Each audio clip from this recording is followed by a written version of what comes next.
Have you ever had that moment in an airport where everything around you seems to move at double speed, yet your own body is quietly asking for a slower pace? For many travelers over 65, flying today doesn't just feel different compared to a decade ago. It has become a completely new experience. Check-in counters are disappearing. Screens and apps now stand where people used to be. Rules update quietly without anyone explaining who they affect most. And somehow, through all these changes, no one pulls seniors aside to explain a simple truth. Once you reach your later years, the system often gives you more flexibility, more protection, and more rights than the average traveler. These benefits already exist. The real issue is that most people are never shown how to use them. In this video, I'm opening a quiet set of rules designed to make flying after 65 calmer, safer, and less exhausting. These are 2026 updates, the most current guidelines that can help you protect your joints, your energy, your medications, and in one example, your entire trip. Rule number 10, especially, is the one many people overlook, and it's the reason perfectly prepared travelers still get stopped at the checkpoint. If you're over 65, or if you're helping a parent or grandparent travel this year, this isn't a video to watch after something stressful happens. This is the one you watch before you leave home, so you can walk into the airport already knowing what to expect. Let's begin with the first rule, the one that causes unnecessary frustration for thousands of seniors every single day. Rule number 1, the check-in trap most seniors don't even notice. For most travelers, the journey no longer starts at the airport. It begins on a phone screen. Airlines now assume everyone will check in through an app, print nothing, scan everything, drop off a bag, and walk straight to security. But here's what happens to seniors who aren't using the app or who prefer speaking to a real person. The traditional check-in counters still exist, but there are fewer of them, and the lines move slowly. And the biggest frustration comes from signage that directs people into bag drop only or self check-in lanes, which assume you've already checked in. Staff in those lines usually can't print your boarding pass or fix reservation issues. The most important thing to remember is simple. You are still fully allowed to receive a printed boarding pass from a human agent. You don't need to scan anything if you don't want to. To avoid the check-in trap, look specifically for signs that say full service check-in or special assistance. That's where staff are trained to help you from the beginning, not halfway through a process you didn't start. Because airlines are shifting more and more to app-based systems, seniors who prefer counter support should give themselves more time. If you're not using the app, arriving 3 hours early for domestic flights is a safe, stress-free buffer.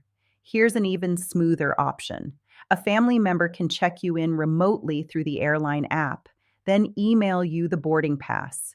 You can print it at home and walk into the airport with everything ready. It avoids long lines and gives your trip a calmer start. Once check-in is settled, the next challenge appears, mobility assistance. And that leads us to rule number 2. Rule number 2, why wheelchair assistance fails when you request it too late. A lot of seniors assume wheelchair or mobility assistance can be requested on the spot when they arrive at the airport. That used to work years ago. In 2026, it causes missed flights at large airports more than any other misunderstanding. Major hubs, places like Atlanta, Denver, or LAX, now expect mobility assistance to be added to your reservation at least 48 hours before your flight. If your request isn't already in the system, staff might say they'll try to help, but in reality, you'll be placed behind every traveler who scheduled it ahead of time. That's how seniors end up struggling through long terminals, pulling heavy bags, or waiting for help while boarding begins without them. The solution is simple, but the wording matters.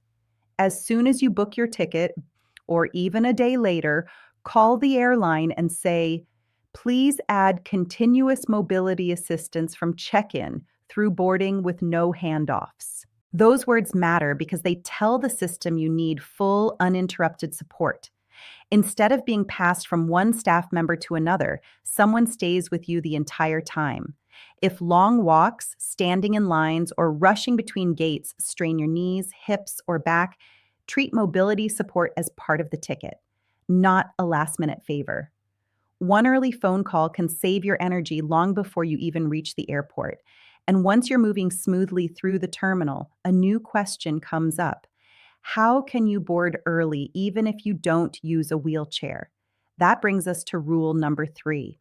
Rule number 3: how seniors can board early without a wheelchair. Many seniors think early or assisted boarding is only available to people who use wheelchairs. That's not accurate. If you have arthritis, a replaced knee or hip, balance issues, or difficulty standing in one spot for a long time, most airlines recognize this as a mobility limitation, even if you walk onto the plane without a device. And under current accessibility practices, that qualifies you for assisted or early boarding. The key is using the right language. When booking your ticket or calling customer service, ask, "Can you add a special service request for mobility support and assisted boarding to my reservation?" This creates a note in your file called an SSR, a quiet flag that gate agents see when you arrive. It's a signal that you qualify for assisted boarding, giving you a calm walk down the jet bridge without waiting in a long line. This isn't about getting special treatment. It's about protecting your joints, your balance, and your energy so you start the flight in comfort rather than stress. And once boarding becomes easier, the next question is, who gets to board with you? That's where rule number 4 comes in. Rule number 4 addresses something many seniors experience but rarely talk about: the fear of getting separated from the person who's helping them. Rule number 4: how to stay with your companion instead of being separated. Airports can feel overwhelming, even for younger travelers. But when you're over 65 and relying on mobility support, being split from a spouse, adult child, or travel companion can turn a busy moment into a stressful one. What most people never realize is that the system already has a method to prevent this. You simply need the correct wording. If you're receiving mobility assistance, many airlines are expected to allow one companion to remain with you through security, boarding, and other key steps of the journey. This isn't widely advertised, but it is built into current accessibility handling. Here's what to say at check-in or at the gate. "We're traveling together, and I'm listed for mobility assistance. Please link our boarding for companion continuity." Those few words tell the system to keep you together. Instead of placing you in one boarding group and your companion in another, the airline will usually move your companion into your earlier group. You become a unit, and staff understand that one person shouldn't be separated from the other. Now, here's something even more helpful. Even if your helper isn't flying with you, they still may be able to escort you all the way to the gate. Many U.S. airports offer what's called a gate pass, also known as a non-passenger escort pass. With this pass, a family member can go through security with you, walk you to the gate, help you get settled, and stay until boarding begins. All you need to ask is, "I have mobility limitations. Is it possible to request a gate pass so my family member can escort me to the gate?" Each airport makes its own decision, and TSA has the final say, but it is common enough that it is always worth the question. And when you do receive one, it can completely change the experience. No confusion, no rushing, no navigating alone. Once you've made it through security, though, another challenge often appears. Security screening can feel unpredictable for seniors with medical devices, implants, or essential medications. And that brings us to rule number 5. Rule number 5: how TSA screening becomes easier when you know what to say. For a lot of seniors, TSA screening is the most stressful part of travel. Bending to remove shoes, worrying about medications, wondering what might activate the scanner, it can feel like a very vulnerable moment.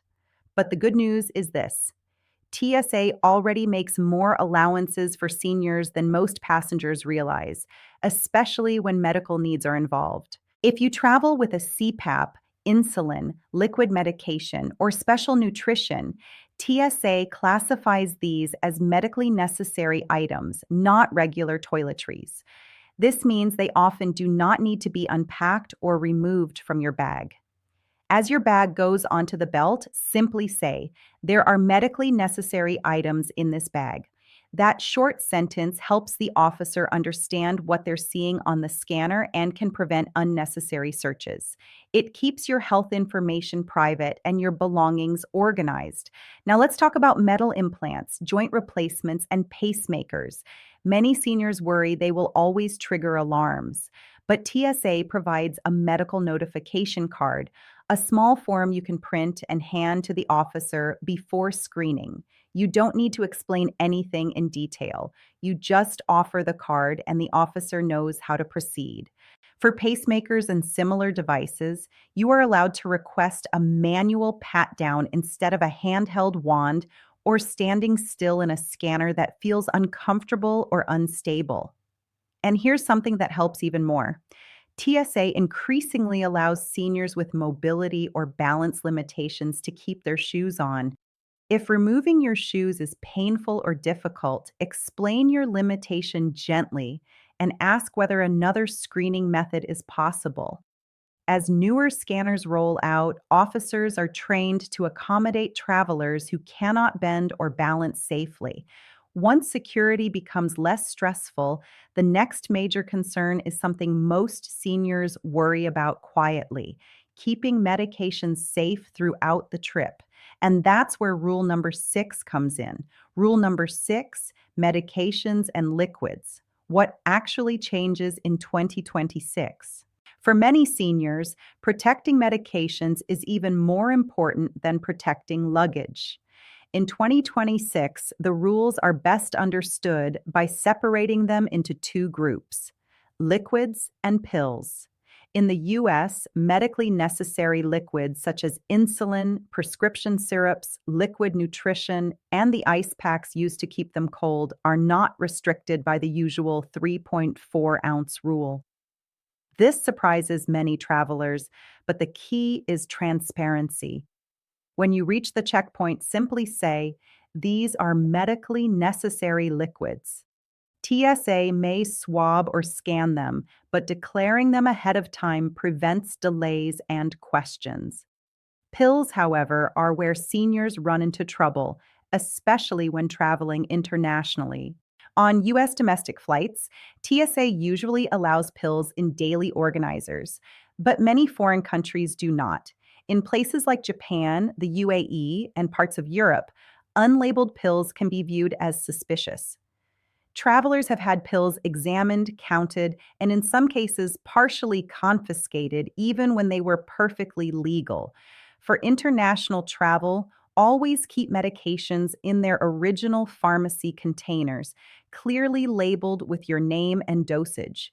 It may feel bulky, but it avoids misunderstandings. Quantity matters too. Some countries limit how much medication you can bring, often allowing only 1 or 2 months' supply. Before a long trip, check official customs or health guidelines for your destination or ask your pharmacist for help. Once your medications are protected, the next question is storage, especially for temperature sensitive medication. That leads into rule number 7. Rule number 7: how to carry a medical cooler without losing your carry on space. If you travel with insulin or any temperature sensitive medication, there's often a quiet concern in the back of your mind the entire time. Is this staying cold enough? Is it safe in this cabin? Here's what many seniors don't realize. On most US airlines, a small bag that is clearly designated for medical use is generally treated separately from your regular carry on allowance. That means it typically does not count against your one carry on and one personal item limit, as long as it contains only medical supplies. The key is clarity. Use a small, soft medical cooler or insulated pouch. Keep only medical items inside.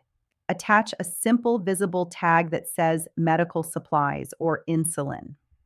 When the purpose is obvious, airline staff recognize it quickly and move you through without confusion. If you're flying internationally, I recommend checking the airline's website or calling ahead. Policies can vary slightly outside the US, but most major carriers follow similar accessibility guidelines. Now, once you board, there's another important detail.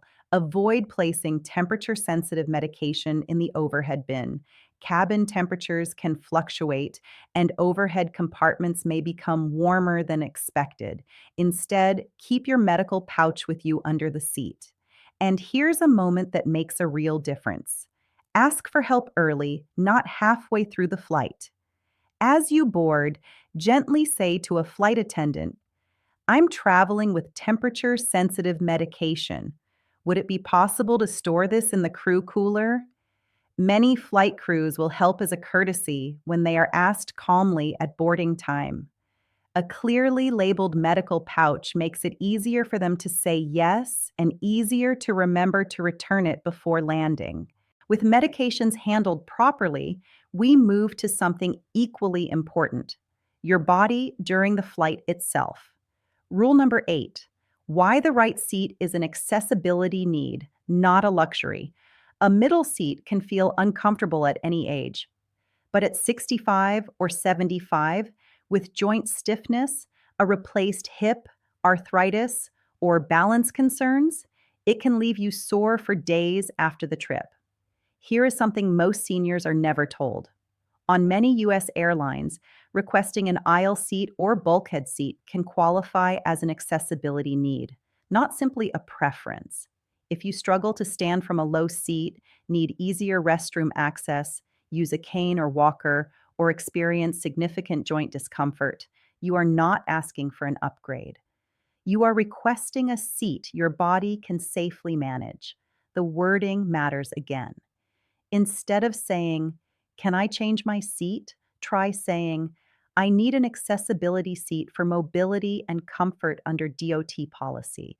That sentence changes how the request is categorized. It frames it as an accessibility issue, not convenience. If the first agent hesitates, you can calmly add, "If needed, may I speak with the complaint resolution official?" Every U.S. airline is required to have a complaint resolution official, often called a CRO. These individuals are specifically trained to handle disability and accessibility matters.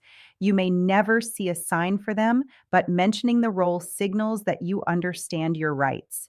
This doesn't guarantee business class, but it often means an aisle instead of a middle seat, or a location that allows you to stand, stretch, and move safely. Comfort during the flight protects more than your joints. It protects your energy for when you land. And speaking of energy, let's talk about something many seniors quietly struggle with: the airport environment itself. Rule number 9: finding quiet spaces in overwhelming terminals.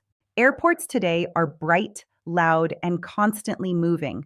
Announcements echo, screens flash, crowds rush. For many seniors, especially those sensitive to noise or easily fatigued, it can feel overstimulating. But here's something that isn't widely advertised. Many large airports now offer quiet rooms, sensory rooms, or accessibility lounges.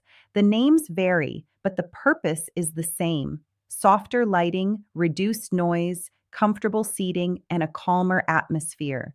These spaces were originally created for neurodivergent travelers, but increasingly they are available to anyone who needs a quieter environment, including seniors. You won't always see clear signs pointing the way. That's why asking matters. Go to an information desk or speak to a gate agent and say, "Is there an accessibility lounge or quiet waiting area available?" If you are already listed for mobility or assisted boarding, you can add, I'm registered for assisted boarding. Would I be eligible for a quieter waiting space? Sometimes the answer will be no, but when the answer is yes, the difference can be dramatic. Instead of sitting in a crowded gate area on hard chairs, you may find yourself in a quieter room where your breathing slows and your body relaxes. For seniors who feel drained before the flight even begins, this simple question can preserve precious energy. Now we arrive at one of the most important rules in this entire guide, the one that has stopped fully prepared travelers at the checkpoint. Rule number 10, the ID detail that can quietly stop your entire trip. Before your next flight, take your wallet out and examine your identification carefully. Not your name, not the photo. Look for the small star in the corner. In the United States, Real ID is now the standard for domestic air travel. If your driver's license does not have the Real ID star, or if it says not for federal identification, TSA can no longer accept it as your primary ID at security. This has surprised many seniors. Some people over 65 stopped renewing licenses regularly. Others never upgraded because it didn't seem urgent, but at the airport, that missing star can prevent you from clearing security. If your license is not Real ID compliant, you will need either a Real ID state identification card or a valid passport. And there's another layer that fewer people talk about. Airports are increasingly using biometric systems, facial scans at kiosks, boarding gates, and passport control. These systems compare your face today with a photograph taken years ago. If your passport photo is very old, or if your appearance has changed significantly over time, the software can hesitate. The simplest protection is this: carry a second form of identification with a more recent photo. That allows a human officer to verify you manually if needed. When this video ends, do one practical thing. Open your wallet, check for the star, check your passport expiration date. Make sure nothing surprises you at the airport, because once your documents are secure, the final rule becomes about money and expectations. Rule number 11, the truth about senior fares and hidden fees. That little box you sometimes see labeled senior, or that friendly note on an airline website mentioning special fares for older travelers, can create expectations that don't match reality. Many seniors imagine that checking this box will remove fees, lower the ticket price, or provide broad flexibility. But in practice, senior fares are far more limited and often misunderstood. Here's what actually matters in 2026. Some major airlines do offer senior-specific fares, but these fares apply only to a narrow set of routes or fare classes. They are not universal. Being over 65 does not automatically eliminate service fees, phone booking charges, or change penalties. Those policies remain unless the specific fare type includes flexibility. Let's take a real-world example. Air France offers something known as a senior pass. On the surface, it seems ideal. Better change conditions, better cancellation rules, but the pass works only if you purchase certain types of fares after buying the pass. And even then, the improvements often reduce fees rather than remove them completely. In the US, airlines such as United Airlines, Delta Airlines, and American Airlines sometimes list senior fares. But again, these are tied to specific conditions, not to age itself. They don't function like automatic discounts for anyone over a certain age. That's why a different approach works better. Instead of asking, is there a senior discount? Ask this instead: which fare gives me the most flexibility if my plans need to change? This question leads agents to show you fare types designed for unexpected schedule adjustments, medical appointments, or energy-related changes. For many seniors, that flexibility is worth far more than a small discount. Travel becomes easier when you choose the fare that protects your plans, not just the one that looks cheaper. A final note, and the mindset that makes travel after 65 smoother. Airports aren't slowing down. There are more apps, more digital kiosks, more scanners, more layers of information. But with the right preparation, flying at 65, 75, or 85 doesn't have to feel overwhelming. In fact, your age can become an advantage. You qualify for assistance. You qualify for extra time. You qualify for calm, structured support that many younger travelers don't even know exists. You get more help, more time, more protection, more flexibility. And with the right language, the right requests, your trip becomes far less tiring. If you've ever walked into an airport and thought, I just hope it goes smoothly today, now you have the tools to make it smoother. Check your ID, pack your medication properly, give yourself more time than the app suggests. And remember, you don't have to navigate the system alone. The rules are already there to support you. You simply needed someone to point them out. If this guide made flying after 65 feel easier, share it with someone you care about. And in the comments, tell me which airport rule or unexpected moment surprised you the most. Safe travels, and may your next flight feel calmer from start to finish.